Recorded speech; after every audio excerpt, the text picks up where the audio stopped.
Hello everyone, my name is Mohammed Bilal. I am the Solutions Architect here at Ingram Micro. So today I'll be giving some news or recap coming from Cisco around the release of the M6 server range. So that's the UCS rack mount servers as well as the UCSX blade chassis.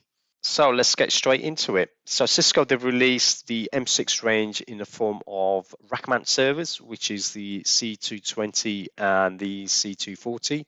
And there's also the blade equivalent, which is the B200. Now, these M6 servers coincide with the release of the Intel third generation CPUs, also known as Ice Lake.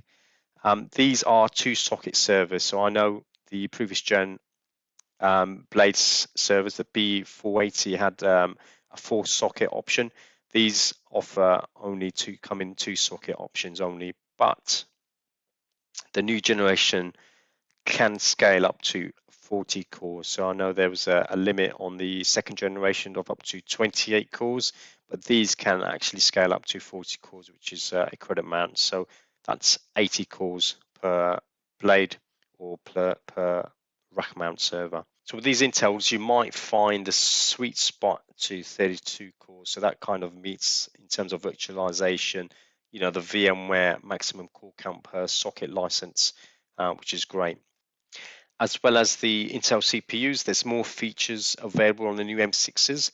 So paired with these new Intel CPUs, you can have up to 8 terabytes of DDR4 memory. The memory channels do jump from 6 to 8, so bear that in mind when you're populating for maximum performance, 8 DIMMs at a time. And also, if you want to go down the Intel Optane persistent memory routes, you can have up to 12 terabytes of RAM there.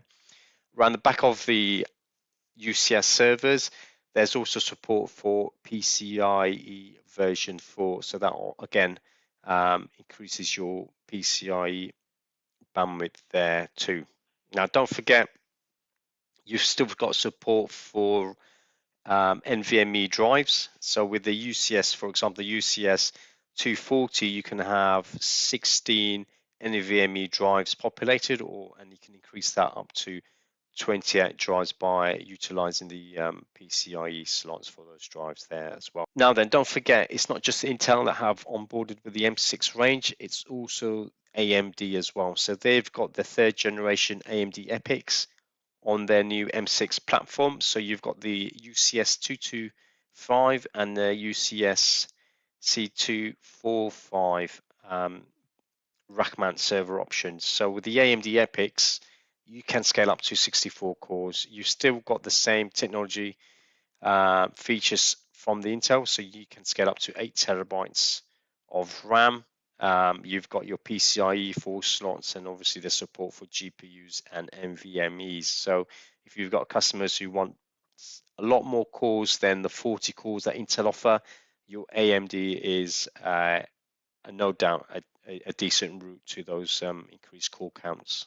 Okay, so you're probably thinking, what am I going to do with all these cores? What are the use cases for these new M6 server ranges? So what I'll probably say is, if you have customers who are looking for high performance computing, looking for artificial intelligence or machine learning, those are the perfect fit for the M6 servers.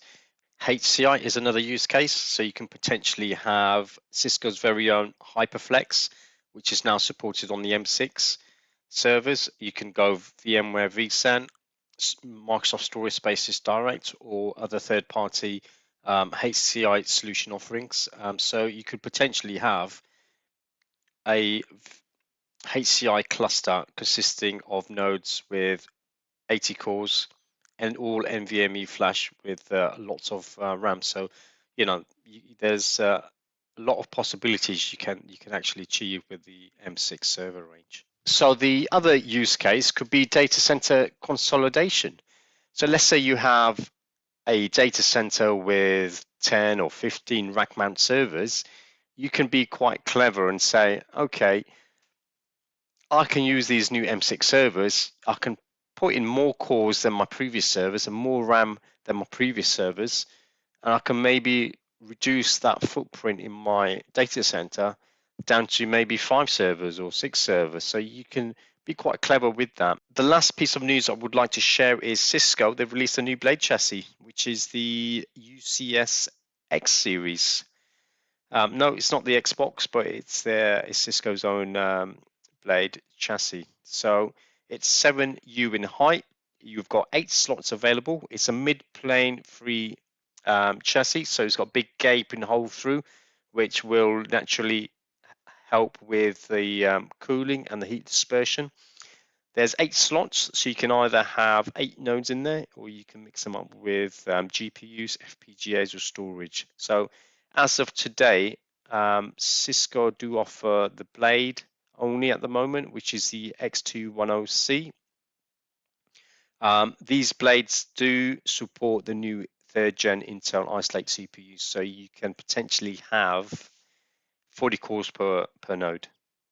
The management is done through Intersight, so there's no third-party software or another server to fire up to manage all this. It's all done through the software as a service InfoSight management, which is great. So you can use that Intersight to manage your blade infrastructure, your fabric interconnect, your rack mount servers as well, which is fantastic if you're an IT administrator. Less management pains to monitor and manage just one single interface.